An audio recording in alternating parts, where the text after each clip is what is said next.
మరి ఈనాడు బ్రదర్ నీవు ఏం చేస్తున్నావు?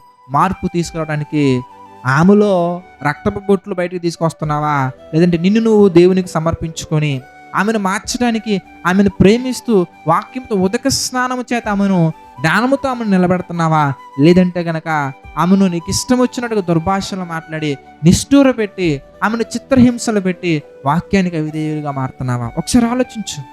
కనుక భర్తలుగా మనం ఏం చేయాలంటే వారిని ప్రేమించాలి. ఎంత ప్రేమించాలి బ్రదర్? నేను అవి చేస్తున్నా, నీవి చేసిన, ఎన్ని చేసినా మార్పు రావట్లేదు బ్రదర్ అంటే, ఒకానొకప్పుడు నీ జీవితం, నా జీవితం కూడా దేవుని యొక్క సన్నిధిలోకి రాకముందు అంతే ఉంది కదా. అప్పుడు దేవుడు ఎంత చేసినా మనం మారట్లేదని మన మీద ఆయన ఎలాంటి నిర్ణయాలు తీసుకున్నారు?